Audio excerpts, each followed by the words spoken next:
Assalamualaikum warahmatullahi wabarakatuh. Gimana kabarnya anak-anakku? Tetap sehat, semangat dan bahagia ya. Hari ini kita akan melanjutkan materi minggu lalu, yaitu tentang bab 4, praktik perlindungan dan penegakan hukum serta tata kelola pemerintahan yang baik bagian 2. Sebelum kita lanjutkan materi ini, marilah kita berdoa, membacakan suratul Fatihah dalam hati kita masing-masing. Ila hadatin Nabi Mustafa Sayyidina Al-Fatihah. A'udzubillahi minasyaitonir rajim.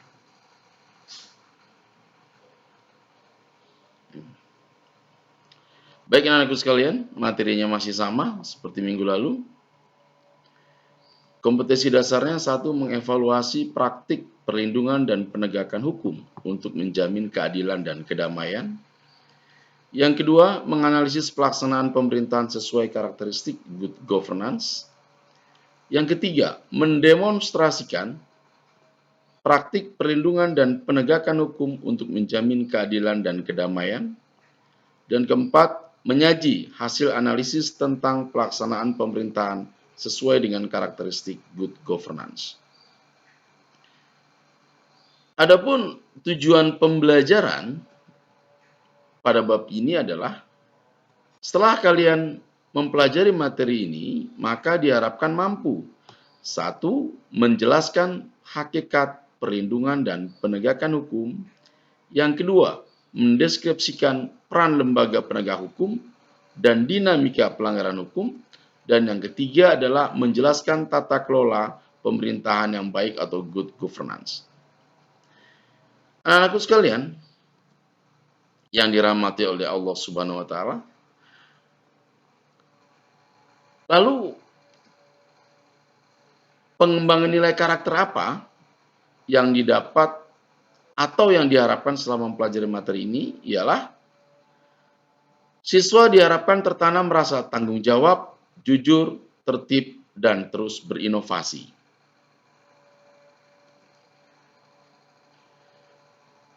Persepsinya masih sama dengan minggu lalu, maka kita akan lanjut saja langsung kepada materinya. 2. Pentingnya perlindungan dan penegakan hukum.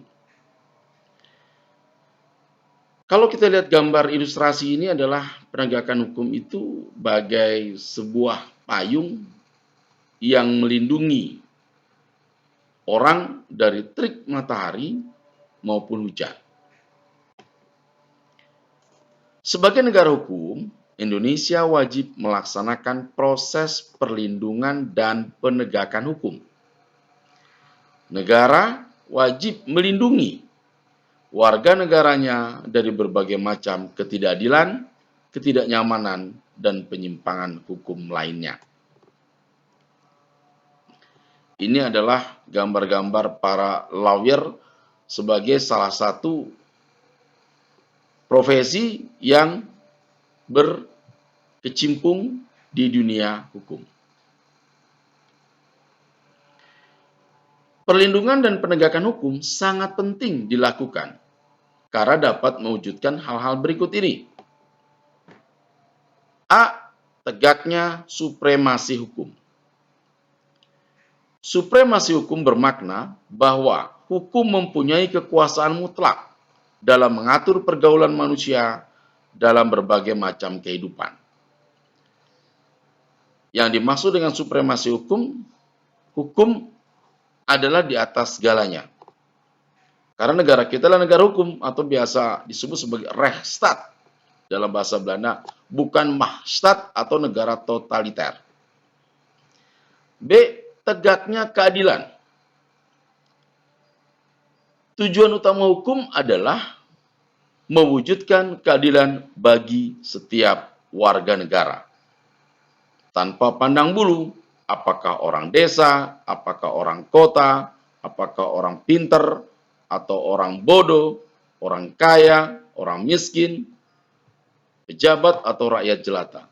Semuanya harus ditegakkan keadilan bagi mereka. Yang C, mewujudkan perdamaian dalam kehidupan di masyarakat. Kehidupan yang diwarnai suasana yang damai merupakan harapan setiap orang. Perdamaian akan terwujud apabila setiap orang merasa dilindungi dalam segala bidang kehidupan. Ini adalah gambar ilustrasi kita bahwa di negara hukum keadilan harus ditegakkan, seimbang, ya, tidak berat sebelah.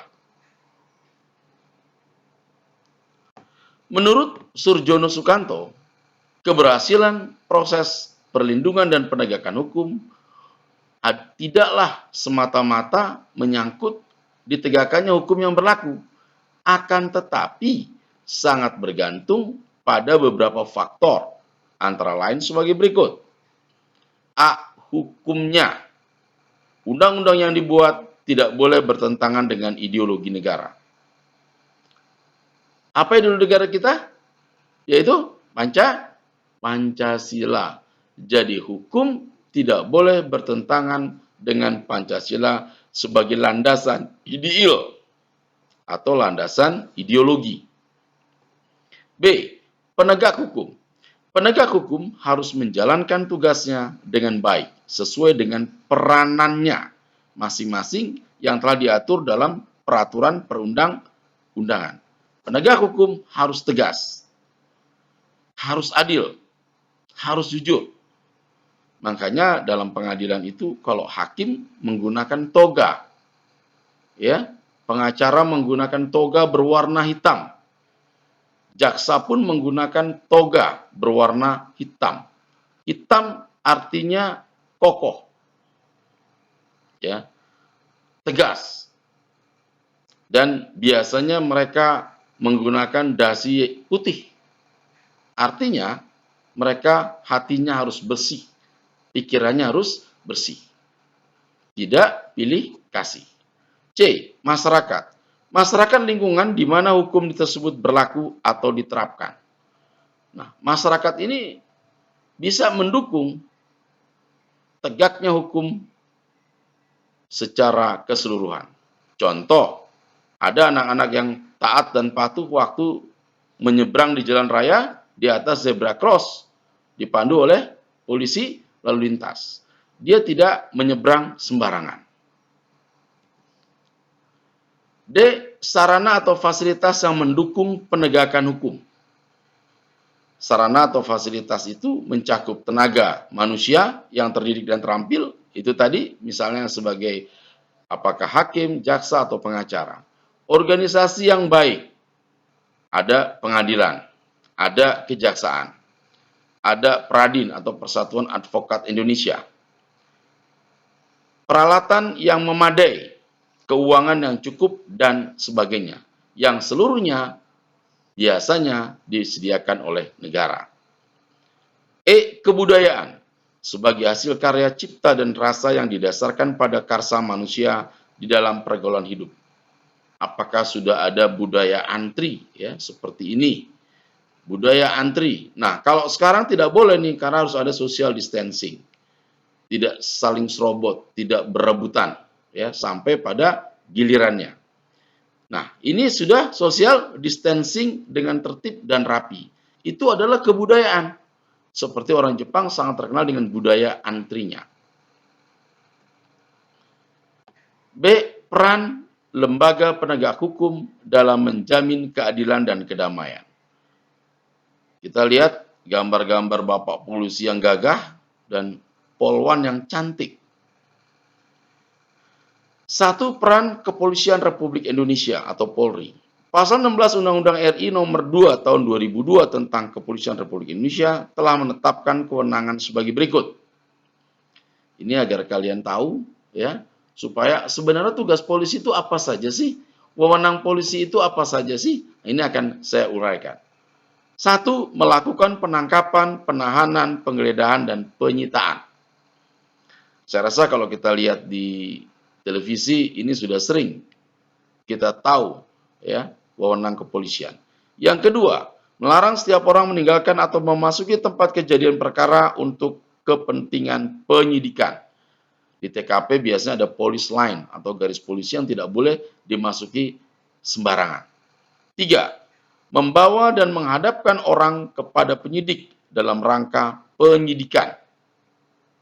Jadi kalau sudah selidiki, ya, kemudian meningkat ke penyidikan apabila kasusnya atau tersangkanya sudah jelas untuk mendalami perkara atau kasus tersebut. Nomor 4, menyuruh berhenti orang yang dicurigai dan menanyakan serta memeriksa tanda pengenal diri. Apakah dia termasuk TO atau target operasi, atau mungkin dicurigai sebagai pelaku kejahatan, atau mungkin pelanggar lalu lintas. 5. Melakukan pemeriksaan dan penyitaan surat. 6. Memanggil orang untuk didengar dan diperiksa sebagai tersangka atau saksi. Nah, ini tadi untuk penyelidikan suatu perkara.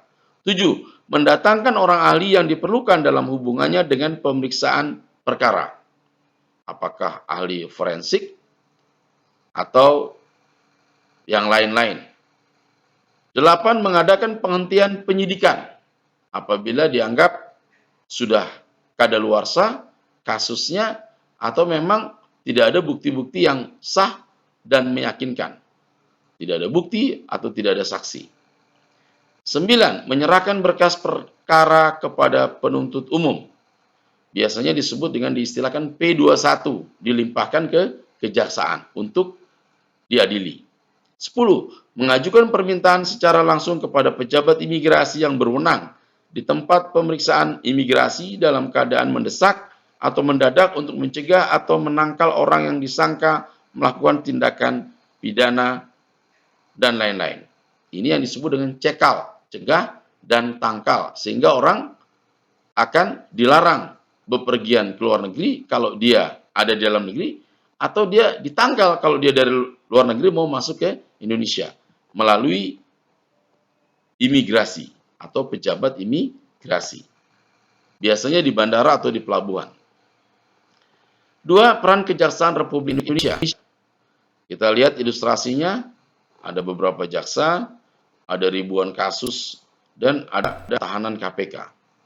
Kejaksaan Republik Indonesia adalah lembaga negara yang melaksanakan kekuasaan negara, khususnya di bidang penuntutan. Undang-Undang RI Nomor 16 Tahun 2004 tentang Kejaksaan Republik Indonesia.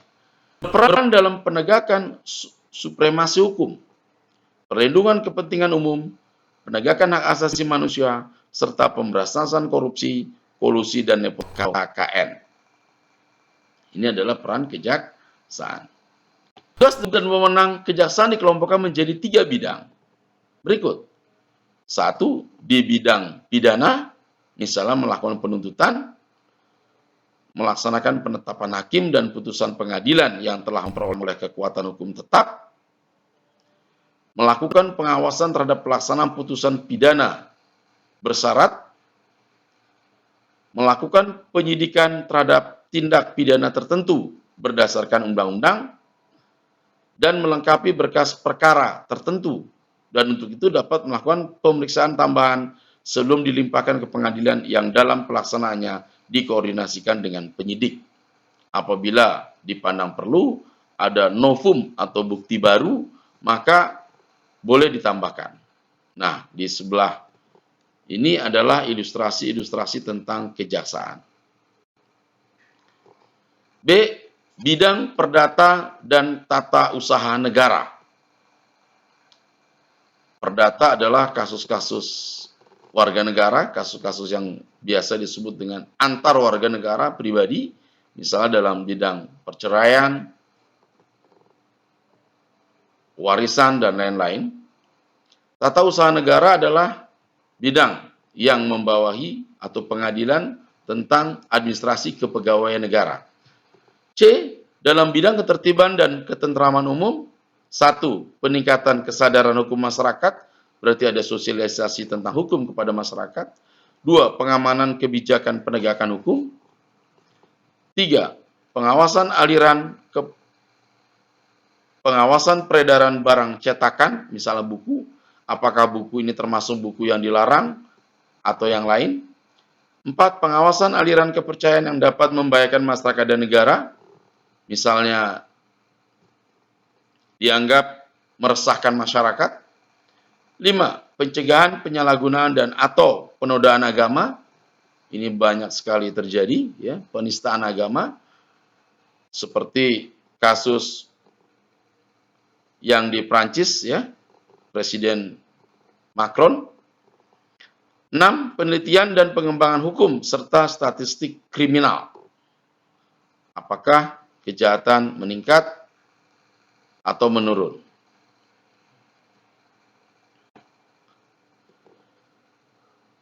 Ini adalah beberapa ilustrasi tentang lembaga peradilan di Indonesia.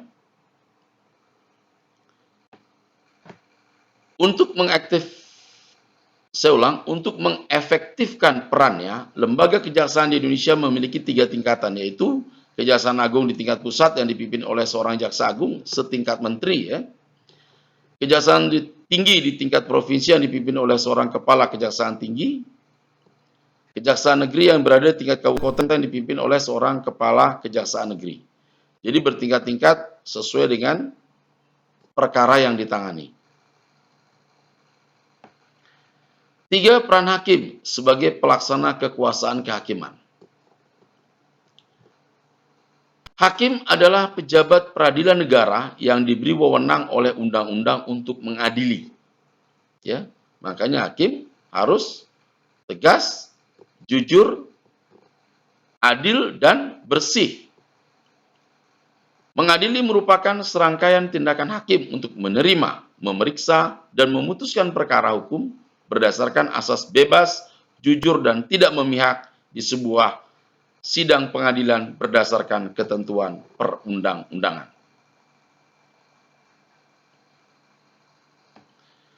Menurut ketentuan Undang-Undang RI Nomor 48 Tahun 2009 tentang kekuasaan kehakiman, hakim berdasarkan jenis lembaga peradilannya dapat diklasifikasikan menjadi 3 kelompok.